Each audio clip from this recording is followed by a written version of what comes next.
ಜನಸ್ಪಂದನ ಕಾರ್ಯಕ್ರಮಕ್ಕೆ ಭರ್ಜರಿ ರೆಸ್ಪಾನ್ಸ್ ಸಿಗ್ತಾ ಇದೆ. ಮಧ್ಯಾಹ್ನ ಆದರೂ ಕೂಡ ಇನ್ನೂ ಜನ ಕಮ್ಮಿ ಆಗ್ತಾ ಇಲ್ಲ. ಇನ್ನೂ ಸಾಕಷ್ಟು ಸಂಖ್ಯೆಯಲ್ಲಿರುವಂತಹ ಜನ ತಮ್ಮ ಅಹವಾಲುಗಳನ್ನು ಸಲ್ಲಿಸ್ತಾ ಇದ್ದಾರೆ. ಸಿಎಂ ಜೊತೆ ಮಾತನಾಡುವ ಒಂದು ಧಾವಂತದಲ್ಲಿರುವಂತಹ ಅಲ್ಲಿನ ಜನ ಸಿಎಂ ಹತ್ರ ತಮ್ಮ ಕಷ್ಟಗಳನ್ನು ಹೇಳ್ಕೊಳ್ತಾ ಇದ್ದಾರೆ. ಮಧ್ಯಾಹ್ನದವರೆಗೆ ಅಂದರೆ ಇದು ಈಗ 2 ಗಂಟೆಯವರೆಗೆ ಸಿಕ್ಕಂಥ ಒಂದು ಡಾಟಾ ಆಧರಿಸಿ ನಿಮಗೆ ಹೇಳೋದಾದರೆ 10,174 ಅರ್ಜಿಗಳ ನೋಂದಣಿಯಾಗಿದೆ. ಇದುವರೆಗೂ ಕೂಡ ಜನರ ಅಹವಾಲನ್ನು ಸಿಎಂ ಸಿದ್ದರಾಮಯ್ಯ ಸ್ವೀಕರಿಸ್ತಾ ಇದ್ದಾರೆ. ಕಂದಾಯ ಇಲಾಖೆ, ವಸತಿ ಇಲಾಖೆ, ಆರೋಗ್ಯ ಇಲಾಖೆ, ಸೊ ಹೀಗೆ ಈ 3 ಇಲಾಖೆಗಳಿಗೆ ಹೆಚ್ಚು ಅರ್ಜಿಗಳು ಸಲ್ಲಿಕೆಯಾಗಿವೆ.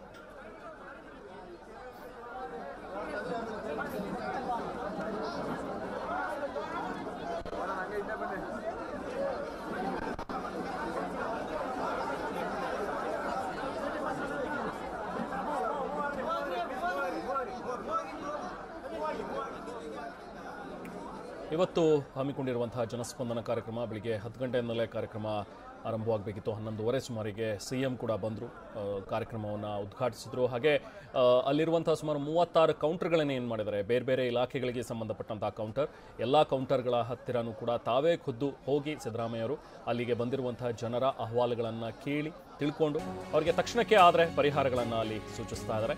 ಜನಸ್ಪಂದನ ಕಾರ್ಯಕ್ರಮದಲ್ಲಿ ಒಬ್ಬ ವ್ಯಕ್ತಿ ಧಿಕ್ಕಾರ ಕೂಗಿದ್ದಾನೆ. ಸಿಎಂ ಸಿದ್ದರಾಮಯ್ಯ ವಿರುದ್ಧನೇ ಒಬ್ಬ ವ್ಯಕ್ತಿ ಅಲ್ಲಿಗೆ ಬಂದು ಧಿಕ್ಕಾರ ಕೂಗಿದ್ದಾನೆ. ಬೆಳಿಗ್ಗೆ 10:30ರಿಂದ ನಾನು ಕಾಯ್ತಾ ಇದ್ದೀನಿ, ಇದುವರೆಗೂ ನನ್ನನ್ನು ಬಂದು ಅವ್ರು ಮೀಟ್ ಮಾಡಿಲ್ಲ ಅಂಥೇಳಿ ಆಕ್ರೋಶ ವ್ಯಕ್ತಪಡಿಸಿದ್ದಾನೆ. ಸ್ಥಳಕ್ಕೆ ಆಗಮಿಸಿ ಪರಿಶೀಲನೆ ನಡೆಸಿದ್ರು ಪೊಲೀಸರು. ಗೃಹಲಕ್ಷ್ಮಿ ಯೋಜನೆ ಬಗ್ಗೆ ಸಮಸ್ಯೆ ಇದೆ ಅಂತ ಹೇಳಿ ಆ ವ್ಯಕ್ತಿ ಬಂದಿದ್ದಾನೆ. ಸರ್ವರ್ ಸಮಸ್ಯೆ ಅಂತ ಹೇಳಿ ಸತಾಯಿಸ್ತಾ ಇದ್ದಾರೆ ನಮ್ಗೆಲ್ರಿಗೂ ಕೂಡ ಅಂತ ಆತ ಆರೋಪಿಸ್ತಾ ಇದ್ದ. ಸಮಸ್ಯೆ ಹರಿತಾ ಇದ್ದಂತೆ ಸಿದ್ದರಾಮಯ್ಯಗೆ ಜೈಕಾರ ಹಾಕಿದ. ಅಲ್ಲಿವರೆಗೂ ಆತ ಧಿಕ್ಕಾರ ಕೂಗ್ತಾ ಇದ್ದ. ಅದಾದಮೇಲೆ ಯಾವಾಗ ಆತನ ಸಮಸ್ಯೆ ಬಗೆಹರಿಯುತ್ತೆ ಅನ್ನುವಂಥದ್ದು ಗೊತ್ತಾಯಿತು, ಅಧಿಕಾರಿಗಳು ಕೂಡ ಆತನಿಗೆ ಸಮಸ್ಯೆ ಬಗೆಹರಿಯುತ್ತೆ ಅಂತ ಹೇಳಿದ್ರು. ನಂತರ ಆತ ಸಿದ್ದರಾಮಯ್ಯಗೆ ಜೈಕಾರ ಹಾಕಿ ಹೊರಟ.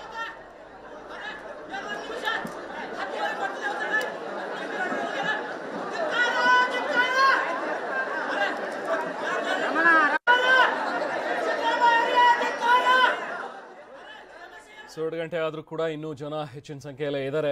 2 ಗಂಟೆ ಅಷ್ಟರಲ್ಲಿ ಸುಮಾರು 10,000ಕ್ಕೂ ಹೆಚ್ಚು ಅರ್ಜಿಗಳನ್ನು ನೋಂದಣಿ ಮಾಡ್ಕೊಂಡಿದ್ದಾರೆ. ಸ್ಥಳದಲ್ಲಿ ನಮ್ಮ ಪ್ರತಿನಿಧಿ ಸುನೀಲ್ ಇದ್ದಾರೆ, ಡೀಟೇಲ್ಸ್ ಪಡಿತೋಣ. ಸುನೀಲ್, ಈಗ ಹೇಗಿದೆ ಜನರ ಒಂದು ನೂಕುನುಗ್ಗಲು? ಇನ್ನೂ ಕೂಡ ಹಾಗೇ ಇದೆಯಾ? ಬೆಳಗ್ಗಿಂದಲೂ ಗಮನಿಸ್ತಾ ಇದ್ದೀವಿ, ಸಾಕಷ್ಟು ಸಂಖ್ಯೆಯಲ್ಲಿ ಬಂದಿದ್ದಾರೆ ಜನ. ಈಗಲೂ ಕೂಡ ಜನ ತಮ್ಮ ಅಹವಾಲನ್ನು ಇಟ್ಕೊಂಡು ಸಿಎಂಗೆ ಕಾಯ್ತಾ ಇದ್ದಾರೆ. ಏನು ನಡೀತಾ ಇದೆ ಈಗ ಸ್ಥಳದಲ್ಲಿ ಈಗ ಸದ್ಯಕ್ಕೆ ಪರಿಸ್ಥಿತಿ?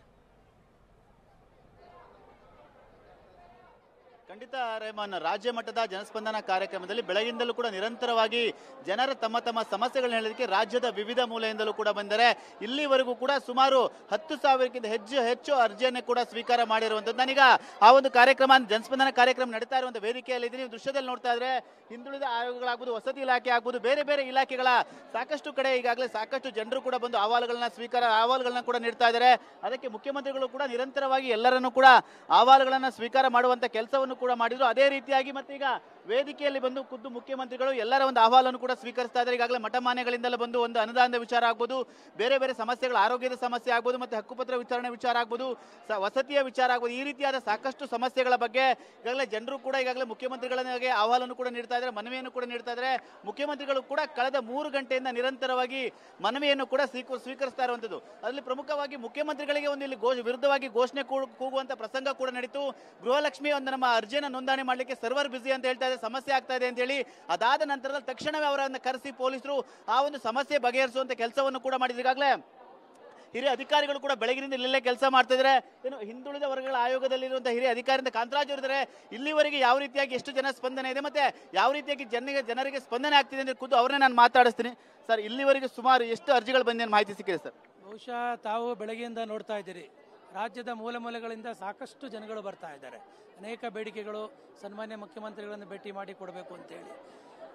ತಾವೇ ಹೇಳಿದಾಗೆ ಬಹುಶಃ ನನಗೂ ತಿಳಿದಾಗೆ ಸುಮಾರು 10,000 ಅರ್ಜಿ ಬಂದಿದೆ ಅಂತ ಹೇಳ್ತಾರೆ. ನಿಮ್ಮ ಇಲಾಖೆಗೆ ಯಾವ ರೀತಿ? ಹಿಂದುಳಿದ ವರ್ಗಗಳ ಕಲ್ಯಾಣ ಇಲಾಖೆ ಮತ್ತು ನಿಗಮಗಳಿಗೆ ಸಂಬಂಧಪಟ್ಟಂತೆ ಸುಮಾರು 840 ಅರ್ಜಿಗಳು ಬಂದಿದೆ. ಅವುಗಳಲ್ಲಿ ಬಹುತೇಕ ಗಂಗಾ ಕಲ್ಯಾಣ ಕಾರ್ಯಕ್ರಮಗಳು, ಹಾಸ್ಟೆಲ್ ಸೀಟ್ಗಳು ಇತ್ಯಾದಿಗಳು ಮಾಹಿತಿ. ಇದಿಷ್ಟು ಕಾಂತರಾಜ್ ಅವರು. ಮತ್ತೆ ಸಾಕಷ್ಟು ಇಲಾಖೆಗಳಿಗೂ ಬರ್ತಾ ಇದೆ, ನಮ್ಮ ಇಲಾಖೆಗಳಿಗೂ ಅದೇ ರೀತಿಯಾಗಿ ನಾವು ದೃಶ್ಯದಲ್ಲಿ ನೋಡ್ತಾ ಇದ್ರೆ ಎಲ್ಲರೂ ಕೂಡ ಬಂದು ಅವರ ಸಮಸ್ಯೆಗಳನ್ನು ಕೂಡ ಹೇಳ್ಕೊಳ್ತಾ ಇರುವಂತ ಅರ್ಜಿಗಳನ್ನು ಕೂಡ ಕೊಡ್ತಾ ಇದ್ದಾರೆ. ಅದೇ ರೀತಿಯಾಗಿ ಮುಖ್ಯಮಂತ್ರಿಗಳಾಗಬಹುದು, ಸರ್ಕಾರದ ಅಧಿಕಾರಿಗಳು ಕೂಡ ಎಲ್ಲರ ಅಹವಾಲನ್ನು ಸ್ವೀಕರಿಸಿ ತಕ್ಷಣಕ್ಕೆ ಏನಾದರೂ ಪರಿಹಾರ ಆದರೆ ಪರಿಹಾರವನ್ನು ನೀಡ್ತಾ ಇದ್ದಾರೆ, ಮತ್ತೆ ಅವರಿಗೆ ಅವಕಾಶವನ್ನು ಕೂಡ ಕೊಡ್ತಾ ಇರುವಂತದ್ದು. Rahman, thank you Sunil.